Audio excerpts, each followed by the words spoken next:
नमस्कार, मैं Divyanka Tripathi Dahiya crime petrol सतर्क विमेन अगेंस्ट क्राइम की श्रृंखला में आपका स्वागत करती हूँ। हमने अक्सर मर्दों के मुंह से सुना है कि औरतों को समझ पाना बहुत मुश्किल है, उनके मन में क्या चल रहा है कोई समझ नहीं सकता।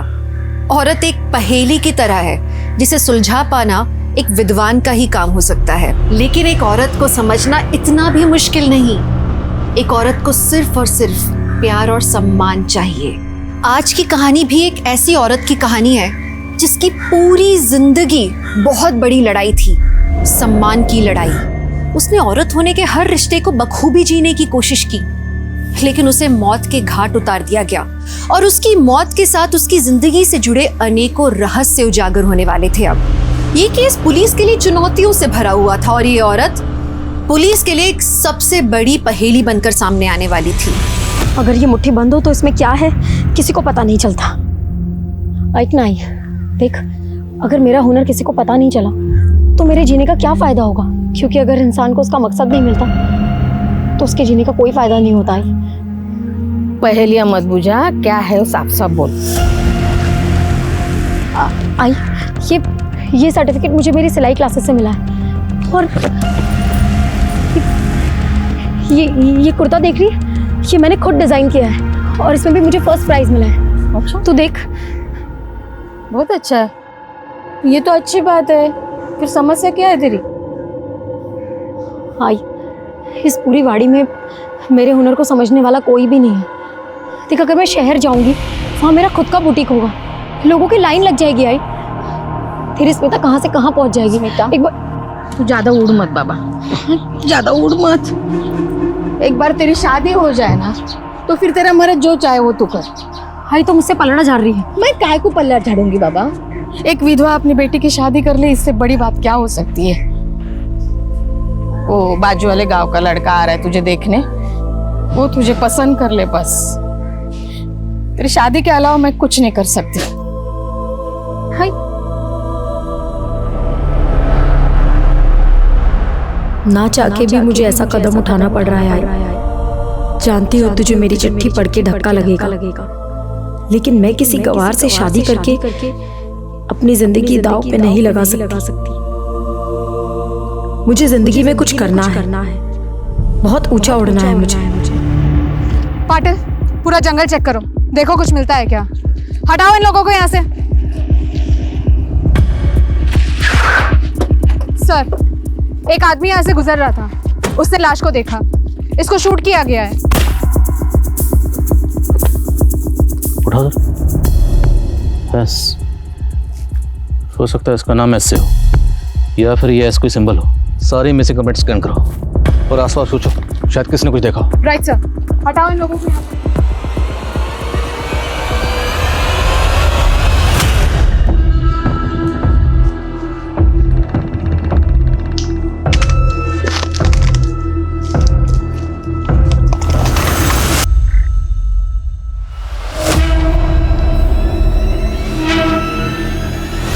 शिनाख्त कोई लीड? नो सर, इसकी कहीं कोई मिसिंग कंप्लेंट फाइल नहीं हुई है। इसकी तस्वीर सभी अखबार में दो, शायद कोई पहचान के लिए सामने है। जी सर।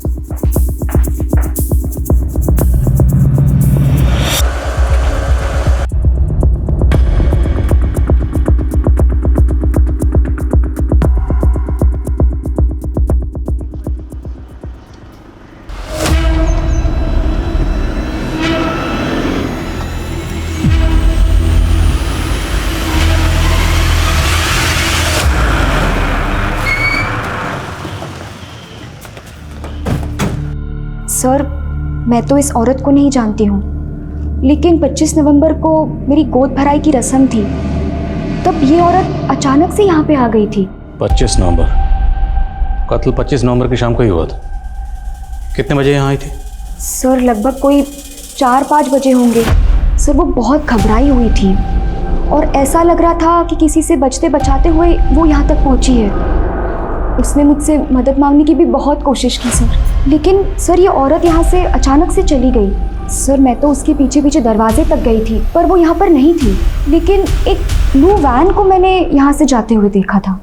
Blue van? जी सर। वैन का नंबर नोट किया आपने? नहीं सर, जैसे कर पाती वो वैन यहाँ से जा चुकी थी। अच्छा, ये वैन किस तरफ गई थी? सर यहाँ से दाएं बाजू।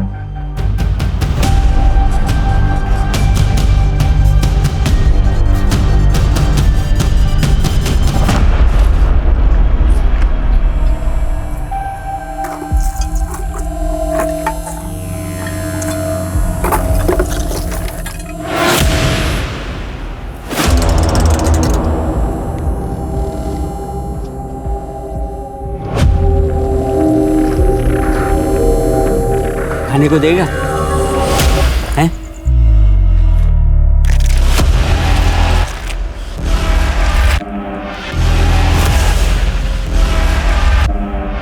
थैले में क्या है?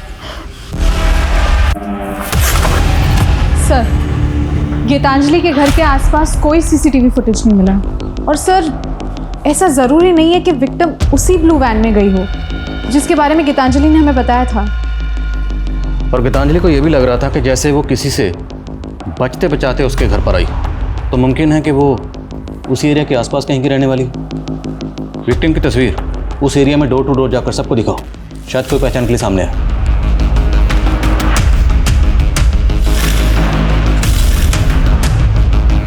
इसका नाम तो स्मिता है, हमारे यहाँ काम करती थी। करीब 1 हफ्ता से काम पे नहीं आ रही थी। अभी आपसे पता चला कि उसका मर्डर हो गया है। ये स्मिता रहती कहाँ थी? मैडम एड्रेस तो नहीं मालूम, लेकिन मोती नगर के ठाकुर चाल वाली गली में कहीं रहती थी। कब से काम कर रही है यहाँ पे? 1.5 महीने पहले आई थी काम ढूंढते हुए। ये मेरा सर्टिफिकेट है, मैंने सिलाई का पूरा कोर्स किया हुआ है, मुझे सिलाई बुनाई कढ़ाई सब कुछ आता है। स्मिता का मोबाइल नंबर दो। उसने मोबाइल नंबर नहीं दिया था, कह रही थी कि मोबाइल खो गया। पाटिल, मोती नगर और ठाकुर चौल में पता करो ये स्मिता रहती कहाँ थी। उसकी किसी के साथ दुश्मनी? इतना तो नहीं पता, लेकिन एक दिन जब मैं दुकान आया तो वो एक आदमी से झगड़ रही थी। तुम्हारी दिक्कत क्या है? तुम्हें समझ में नहीं आता क्या? मैंने कहा था ना मेरा तुमसे कोई वास्ता नहीं है। आज के बाद ना तो मेरे घर पे आना और ना यहाँ आना। चलो निकलो यहाँ से। स्मिता, क्या हुआ? कौन था ये? स्मिता ने उस आदमी के बारे में मुझे कुछ नहीं बताया। वो आदमी दिखता कैसा है बता सकते हो? 40-45 साल का उम्र था उसका।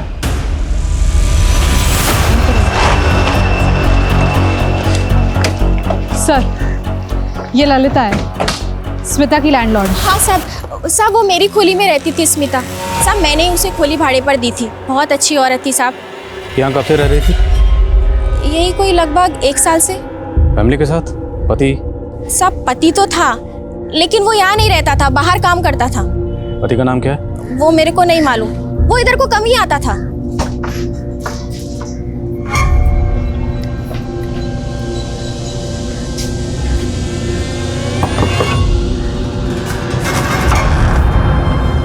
जी सरप्राइज।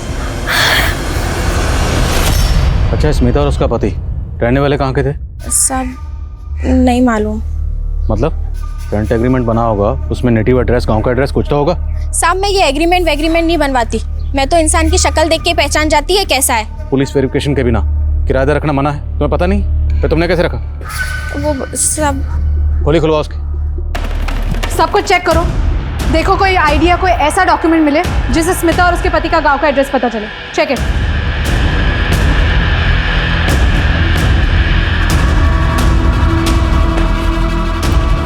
सर, सब कुछ चेक किया, कहीं कुछ नहीं मिला। न स्मिता का कोई आईडी, न स्मिता के पति से रिलेटेड कोई भी चीज़।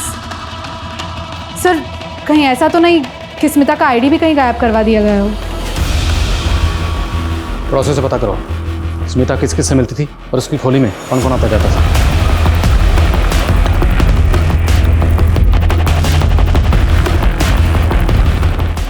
स्मिता का उसके पति के साथ कोई झगड़ा या आसपास कोई अनबन हुई हो कभी? नहीं साहब, स्मिता तो अपने पति से बहुत प्यार करती थी, उसका किसी के साथ भी कोई एक मिनट साहब, याद आया, जन्माष्टमी वाले रात 2 लड़के लोग आए थे, स्मिता के साथ बहुत राड़ा करके गए। सॉरी, हाँ, हमको वहाँ पे बेरंग करके आ गई और अब यहाँ पे रंगोली सजा रही है। जा यहाँ से। छोड़ मुझे। छोड़ मुझे।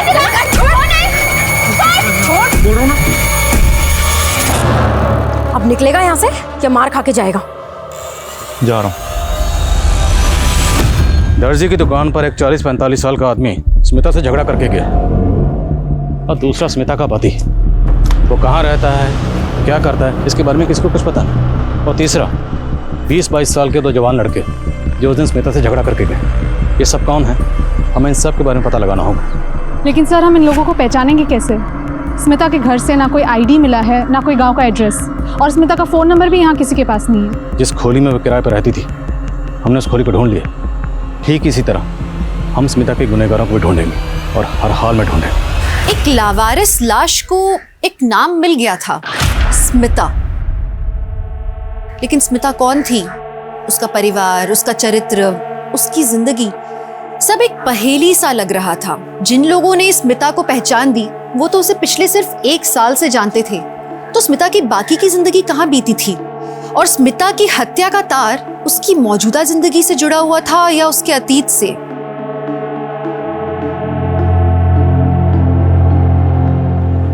माँ का रिश्ता ठुकरा के मैं अपनी नई जिंदगी लिखने जा रही थी, लेकिन इस जिंदगी ने हर कदम पे मेरा अलग ही अंजाम लिख रखा था। भिजवा दो। सर, स्मिता के चौल में एक आदमी है जो जन्माष्टमी की रात अपनी फैमिली के साथ पिक्चर्स क्लिक कर रहा था। उन पिक्चर्स में ये 2 लोग कैप्चर हुए हैं जो स्मिता के साथ उस दिन झगड़ने गए थे। मैंने स्मिता की लैंडलॉर्ड ललिता से ये क्रॉस चेक किया है, ये वही 2 लोग हैं और इसी बाइक पे बैठ के वो वापस गए थे। आरटीओ से जरा पता लगाओ ये बाइक किसके नाम पर रजिस्टर्ड। हटिए हटिए, पीछे हटिए, पीछे आइए सर। ये देखिए, कचरा बीनने वाली की लाश मिली है सर। मराठे, एक कचरा बीनने वाले को भला इस तरह से कौन मार सकता है? एक काम करो, पूरे एरिया को अच्छे से छानबीन करो। सर।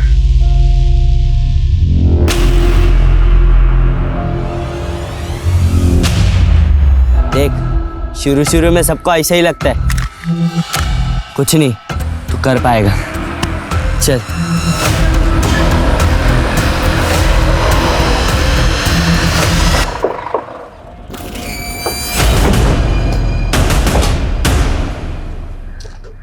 तो ही माई है।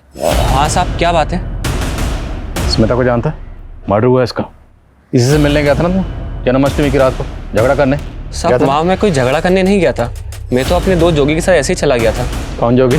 साहब वो स्मिता जोगी की बीवी थी। हाँ साहब, स्मिता मेरी बीवी थी, लेकिन वो मुझे धोखा दे रही थी साहब। कैसा धोखा? साहब वो मुझे छोड़ के उस मनोज के साथ भाग गई। कौन मनोज? साहब पहले तो उसने मेरी बीवी मुझसे छीन ली और फिर मेरी बीवी ने मुझे उससे पिटवाया। सब क्या हो रहा है? क्या हो रहा है सब? मुझे पिटवाने के बाद वो दोनों वहां से भाग गए। स्मिता उसके बाद कभी नहीं लौटी। जन्माष्टमी की रात को इसके साथ धमकाने गया था ना स्मिता को तो? साहब मैं गया था, लेकिन मैंने उसको मारा नहीं साहब। साहब मैं आपको सच बता रहा हूँ, आप मनोज को पकड़ लो साहब। साहब वो सब बताएगा कि उसने स्मिता के साथ क्या क्या किया। कहाँ रहता है मनोज? साहब वो बोरीवली में।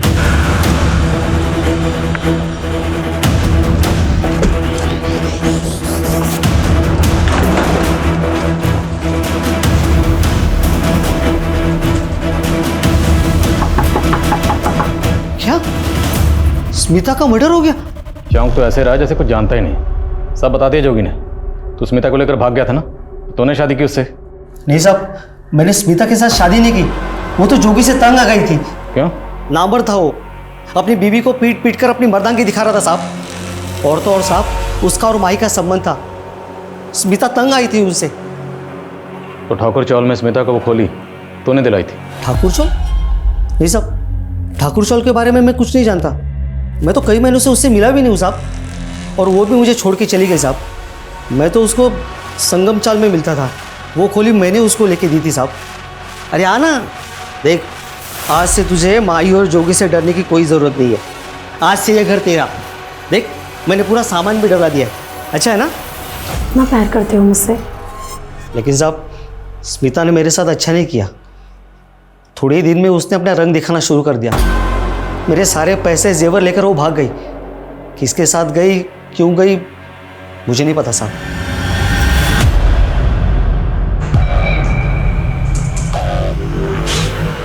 मराठे, पता करो ये बच्चा कौन है जिसके हाथ में गन थी। सर।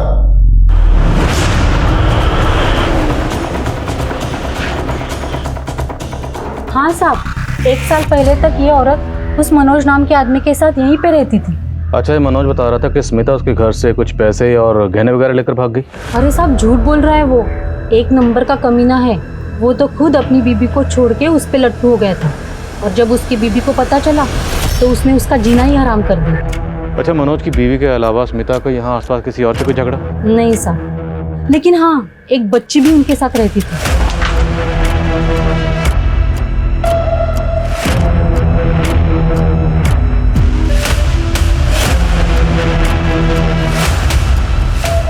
बच्ची? क्या लगती थी वो उनकी? वो सब पता नहीं। साहब आप ही बताइए, अगर कोई औरत किसी के पति को बहलाएगी फुसलाएगी तो बीवी चुप तो नहीं बैठेगी ना साहब, आरती तो नहीं उतारेगी ना उसकी। और वैसे भी अच्छा हुआ इसके साथ, भाग गई ना सब कुछ लेकर। भाग गई या तूने उसे भगा दिया इस दुनिया से? नहीं साहब, मैंने उसके साथ ऐसा कुछ नहीं किया साहब, आप लोग मेरे ऊपर शक मत कीजिए। हाँ, इसने अगर कुछ किया है ना तो डाल दो उसको जेल में। तू चुप कर रहा, क्या बोल रही है तू?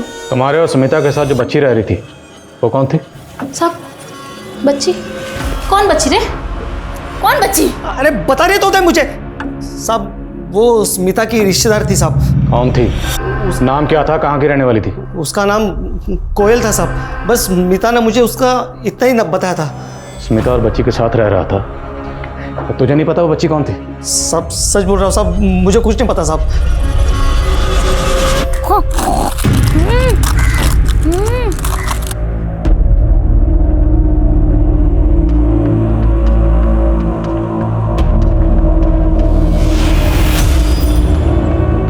वाह कितना अच्छा, मेरे लिए। Thank you. कोयल, क्या कर रही हो? सर एक इन्फॉर्मेशन मिली है। मनोज का ये बयान सही है कि जोगी एक गे है और माही उसका सेक्स पार्टनर था। Excuse me sir. और सर स्मिता जोगी से शादी करने से पहले जोगी के पिता की फैक्ट्री में मजदूरी किया करती थी।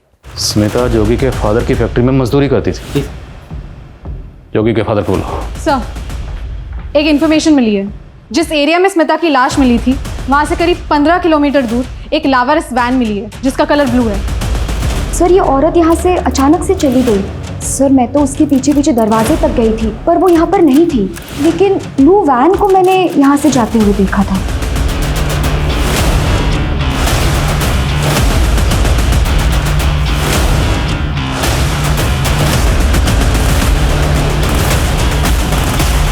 सर, वैन की नंबर प्लेट तो गायब है। गाड़ी के चेसी नंबर से आरटीओ में पता करो कि वैन किसके नाम पर रजिस्टर्ड। गीतांजलि को शक था कि स्मिता को किसी ब्लू वैन में ले जाया गया था। हो सकता है वही ब्लू वैन। और फ्रेंसिक को बुला। Right sir. हाँ सर, स्मिता मेरी फैक्ट्री में काम करती थी और जोगी को स्मिता पसंद थी, वो उससे शादी करना चाहता था, इसलिए मैंने उसको एक दिन अपने घर मिलने के लिए बुलाया। देख बेटा स्मिता, मैं सिर्फ इतना बोल सकता हूँ कि मेरा बेटा तुम्हें हमेशा खुश रखेगा। वो तुमसे बहुत प्यार करता है। क्यों, करेगा ना शादी? तो आपने स्मिता को अपने बेटे के बारे में सब कुछ साफ साफ बताया था? उसे बताया था कि आपका बेटा जोगी गे है? सर मैं माही को जोगी से दूर करना चाहता था। पहले बदनामी बहुत हो रही थी, इसलिए मैंने स्मिता को। स्मिता रहने वाली कहाँ की थी? उसका एड्रेस? सर स्मिता हमारे फैक्ट्री की मजदूर थी और कभी उसने कोई पेपर हमें दिए नहीं और मैंने भी उससे नहीं मांगा, और फिर बाद में उसने मेरे बेटे को छोड़ भी दिया था। स्मिता ने आपके बेटे को छोड़ा इसलिए तो दर्जी की दुकान पर आप उससे झगड़ा करने गए थे? नहीं सर, ऐसा कुछ भी नहीं था। जब से स्मिता जोगी को छोड़ करके गई थी मैं उससे कभी भी नहीं मिला, बल्कि जोगी और माही को लेकर के मैं।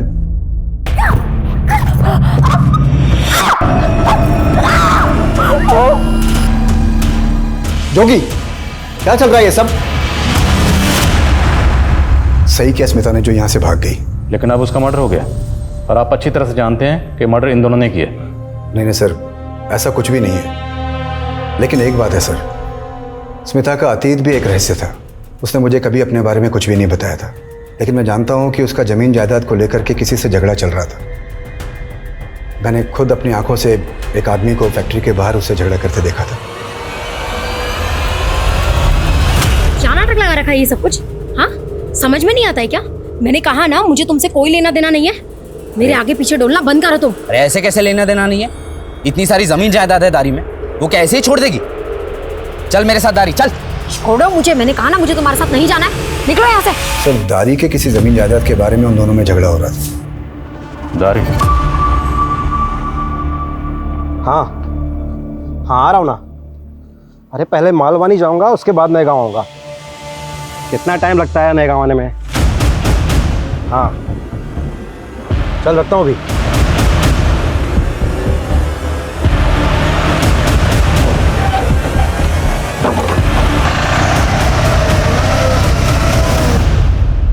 बोलो, क्यों मारा स्मिता को? सर हमने कुछ नहीं किया। तुम लोगों ने क्या किया और क्यों किया मुझे मालूम है। तुम दोनों का आपस में लफड़ा है। स्मिता पति कबाब में हड्डी, इसलिए उसे मारा ना? नफरत करता था स्मिता से मैं, नफरत। अरे स्मिता से ही नहीं, दुनिया की सारी औरतों से नफरत करता हूं मैं उनके जैसा क्यों नहीं दिखता? अगर मेरा बस चलता ना तो दुनिया की सारी औरतों को जान से मार दूं मैं। सर उस स्मिता के लिए बहुत बड़ी बात थी कि उसके गले में मेरे नाम का मंगलसूत्र था। क्या बड़ी बात थी? हाँ, क्या बड़ी बात थी? बल्कि तूने शादी करके उसकी जिंदगी बर्बाद कर दी थी। अब बताओ, तुम दोनों ने स्मिता को क्यों मारा, कहाँ मारा और कैसे मारा? सर हमने स्मिता को नहीं मारा, लेकिन मौका मिलता ना तो जरूर मार देता। हम सच बोल रहे हैं, हमने नहीं मारा उसको सर। वो तो हम पता लगा लेंगे। मुकेश लगाओ जरा पता। सर लेकिन बात तो सुनिए सर। सर मैंने पता किया है, दारी नाम की जगह नासिक डिस्ट्रिक्ट में। नासिक पुलिस से कांटेक्ट करो, शायद स्मिता के गांव का पता चला। ओके सर, फोरेंसिक को वैन में ब्लड के ट्रेसेस मिले जो स्मिता के ब्लड के साथ मैच करते हैं। वैन किसकी है, कुछ पता चला? यस सर, ओनर का पता लग चुका है। उठाओ उसे। Right sir. अंदर कैसे आया तू? क्या कर रहा था इधर? नहीं, मुझे नायगांव ही जाना था। ये नायगांव ही है ना? नए गाँव जाना है? गेड़ा समझा है मेरे को? गेड़ा समझा है? चोरी का साहब, मेरा इस सबसे लेना देना हो ही नहीं सकता। वैन तो मैंने कब की भेज दी थी। वैन तो अभी तुम्हारे नाम पर। साहब इसकी डिलीवरी नोट तो मैंने कब की उसके पास भेज दी थी। उसकी ज़ेरॉक्स कॉपी मेरे पास है साहब। उसने कहा था कि वो अपने नाम पे ट्रांसफ़र करवा लेगा। था कौन वो आदमी? साहब वो मैंने इंक्वायरी नहीं किया साहब उसके बारे में, लेकिन अच्छी कीमत दे रहा था साहब, इसलिए थोड़ा लालच आ गया साहब। चेहरा देखा था? स्केच बनवा सकते हो? नहीं साहब, इतना तो ध्यान नहीं है साहब। हाँ लेकिन सामने आएगा तो पहचान लूँगा साहब। ठीक है, जा। सर स्मिता दारी की रहने वाली है, उसके ऊपर एक केस भी चल रहा था वहाँ। कैसा case? Abetment of suicide. Smita का पति विक्रम, उसने सुसाइड किया था। स्मिता का पति? एक और पति?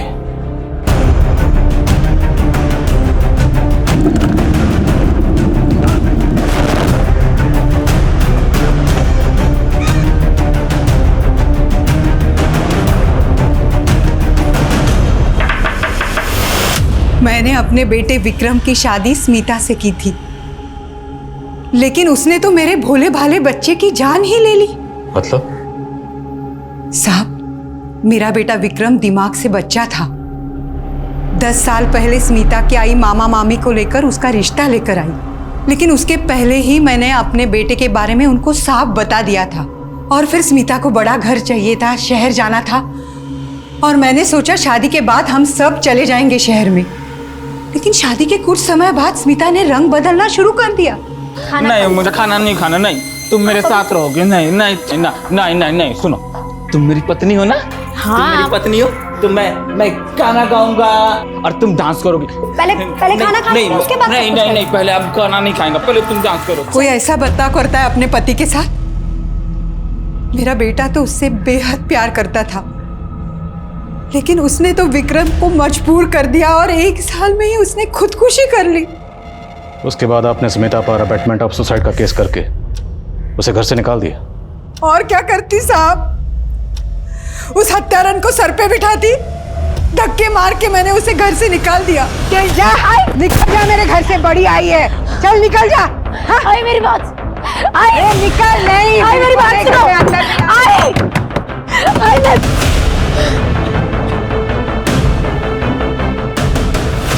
वैसे विक्रम के गुजरने के बाद कानूनी तौर पर इस प्रॉपर्टी पर उसकी पत्नी का भी हक था, स्मिता का। उसका? कैसे? मेरा बेटा चला गया, उसका हक चला गया। स्मिता की मां कहाँ रहती है?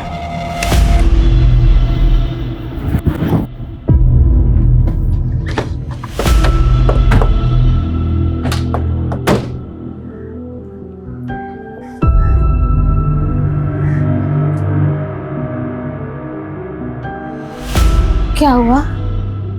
अब स्मिता को जानती हैं? हाँ, बेटी है मेरी। क्या क्या हुआ? देखिए आप, अच्छा क्या नाम है आपका? कोयल। आप अंदर खेलोगे, हम बात कर लें?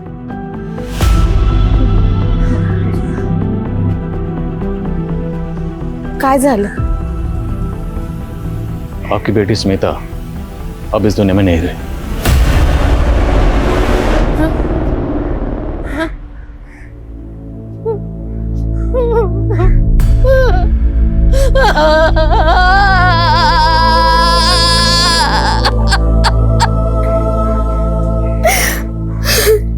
पता नहीं मेरी स्मिता को किसकी नजर लग गई साहब। उसका एक ही सपना था साहब, शहर जाओ, बहुत नाम कमाओ, पैसा कमाओ।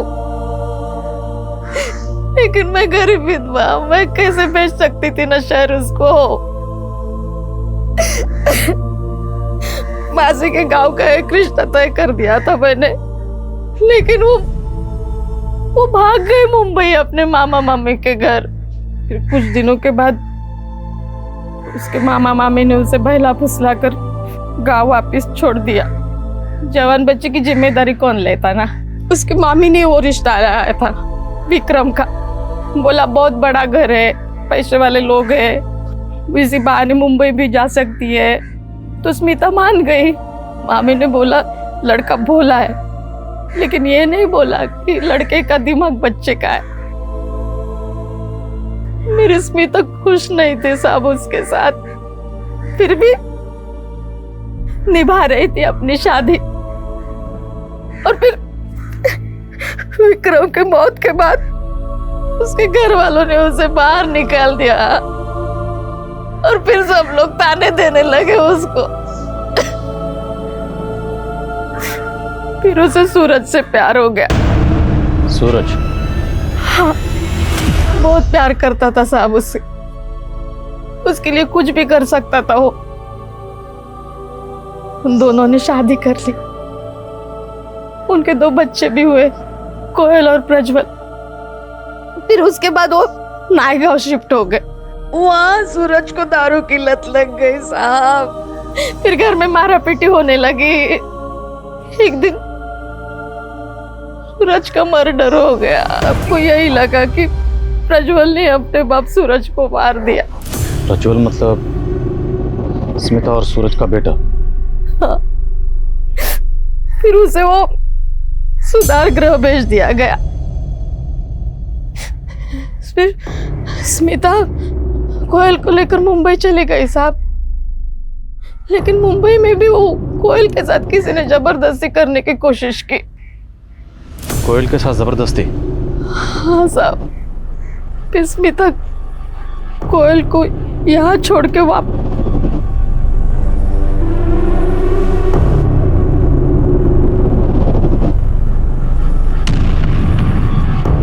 कोयल, जब आप मुंबई में अपनी माँ के साथ रह रही थी तो इस आदमी के साथ रह रही थी, और इसी आदमी ने आपके साथ? मनोज? मम्मा ये अंकल गंदे हैं। स्मिता वो निकल यहाँ से, निकल जा यहाँ से। जुवेनाइल होम से पता करो हम प्रज्वल से कब मिल सकते हैं। अरे मनोज उठाओ से। Yes sir.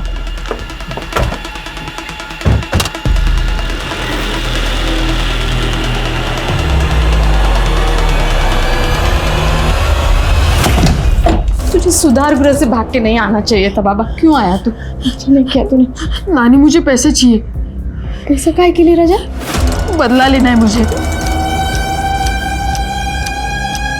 हम में से ज्यादातर लोग अपने अंदर और बाहर 2 अलग अलग जिंदगियां जीते हैं, जो जिंदगियां आपस में कभी मेल नहीं खाती। हम अक्सर कोशिश करते हैं कि हम लोगों की नजरों में वैसे ही दिखें जैसा हम लोगों को दिखाना चाहते हैं। लेकिन स्मिता क्या चाहती थी? जिंदगी के हर पड़ाव पर वो एक नया चेहरा लेकर सामने आई। स्मिता की मंशा कोई समझ नहीं पाया, या स्मिता की मंशा में ही कोई खोट थी, ये कह पाना बहुत मुश्किल है। लेकिन स्मिता से जुड़ी हर बात के पीछे एक नई कहानी निकल कर आ रही थी। साहब, मैंने कुछ नहीं किया साहब। तेरे जैसा घटिया इंसान जब छोटी बच्ची के बारे में इतना गंदा सोच सकता है तो कुछ भी कर सकता है। छोड़ो साले को, अच्छी तरह बोलो, उस दिन यहाँ पे एग्जैक्टली क्या हुआ था?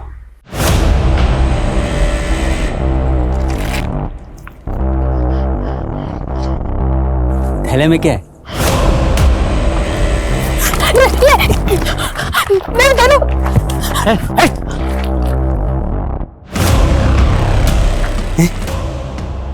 गन असली है? नकली चलती है क्या? ये गन तुम्हारे पास कहाँ से आई? बोलो। तुम्हारी आई का मर्डर भी एक गन से हुआ था। किसने किया? सच सच बताओ। तुम बच्चा झूठ क्यों बोल रहा है? किसने अपनी आई को मारा?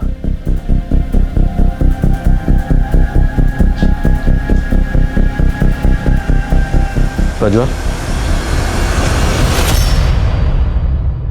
आपने हमसे झूठ क्यों कहा कि आपने अपनी आई को मारा? देखो, हमने पता लगा लिया आपने अपनी आई को नहीं मारा, फिर भी हमसे झूठ क्यों बोला? किसी ने आपको डराया धमकाया? किसी ने मुझे नहीं डराया, पर आई के मौत का जिम्मेदार मैं ही हूं।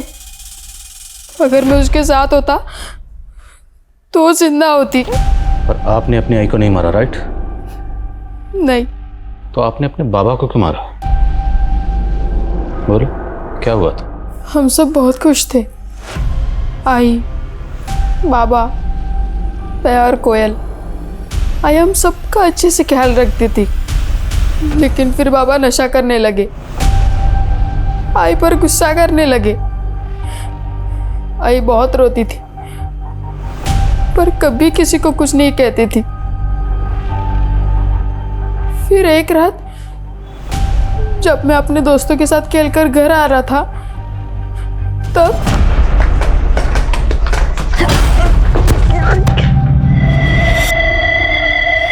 तो आपने पुलिस को बताया क्यों नहीं कि आपने अपने बाबा को नहीं मारा? मैंने बताया पुलिस को कि मैंने नहीं मारा है, फिर भी वो लोग मुझे ले गए। लेकिन उस आदमी के बारे में पुलिस को क्यों नहीं बताया? क्योंकि मैं उस आदमी का ढंग से चेहरा देख नहीं पाया। वो आदमी कौन है मुझे नहीं पता था तब। मैंने बस उसके जूते देखे थे, और फिर जब मैं सुधार गिरे से भागकर नानी के घर गया, तब मैंने देखा कि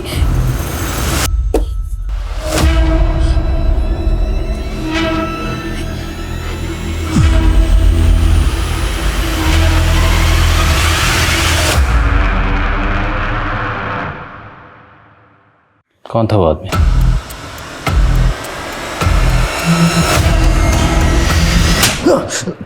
बोल, ये सब क्यों किया? करीब 14 साल पहले स्मिता अपना घर छोड़कर मुंबई आई थी अपनी शादी से बचने के लिए सर। तभी वो मुझे भाग गई थी, लेकिन उसकी मामी ने उसे वापस घर भेज दिया। स्मिता को तब उतना समझ में नहीं आता था, लेकिन मैं सब समझती थी।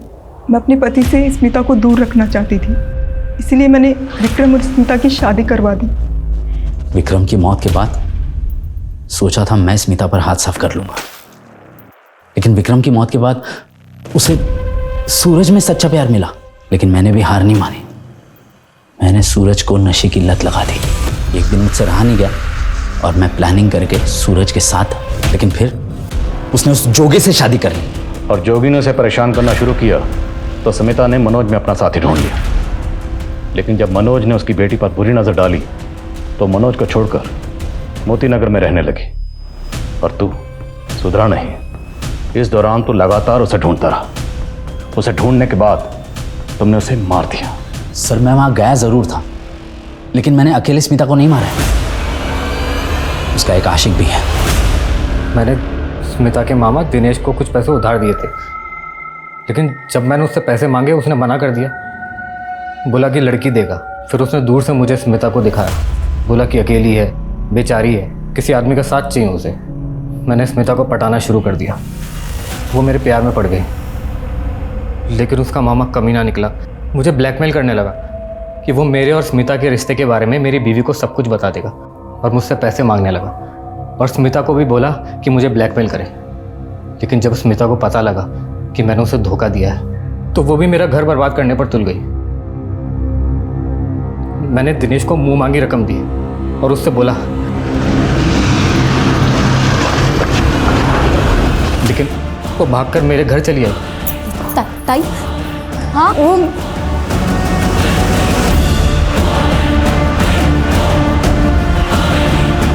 दिनेश, इस स्मिता का खेल खत्म कर। तुझे जितने पैसे चाहिए मैं दूंगा। अगर कोई सफलता चाहता है तो वो अपनी किस्मत को नहीं कोसता, बल्कि नई किस्मत लिखने के लिए लड़ता है। स्मिता भी अपनी जिंदगी को एक खुशहाली का मुकाम देना चाहती थी। एक अकेली औरत का हर मर्द हमदर्द बनने को तैयार रहता है, लेकिन जब कोई औरत अपनी अलग पहचान बनाने की कोशिश करती है तो उसका मददगार बनने की जगह उसके इर्द गिर्द के मर्दों के अहम को ठेस पहुंचती है। स्मिता भी एक खुशियों से भरी अच्छी जिंदगी चाहती थी। वो लगातार अपने स्वाभिमान के लिए लड़ना चाहती थी, लेकिन उसने क्या किया? वो अपनी किस्मत की लकीरों को खुद बार बार बिगाड़ रही थी, एक ही इंसान पे भरोसा करके, अपने मामा पर। उसने कानून का दरवाजा नहीं ठकठकाया और उसी की तरह उसकी मामी ने भी गलती की। स्मिता की तरफ अपने पति की बुरी नजरों से वो अच्छी तरह से वाकिफ थी, लेकिन जिस तरह से उसने अपनी किस्मत के साथ समझौता कर लिया, उसने स्मिता के लिए भी समझौते वाली किस्मत लिख दी। गुनहगार कितना भी करीबी क्यों ना हो, उसके गुनाह को कभी नजरअंदाज नहीं करना चाहिए, नहीं तो आप भी किसी गुनहगार से कम नहीं। इसी विचार के साथ मैं दिव्यांका त्रिपाठी दहिया लेती हूँ आपसे विदा। फिर मिलूंगी एक नए केस के साथ। तब तक देखते रहिए क्राइम पेट्रोल सतर्क, विमेन अगेंस्ट क्राइम। एक औरत पर वार, अब हर औरत का भार। जय हिंद। इस तरह के और भी एपिसोड देखने के लिए हमारे चैनल को सब्सक्राइब करें और बेल आइकन दबाना ना भूलें।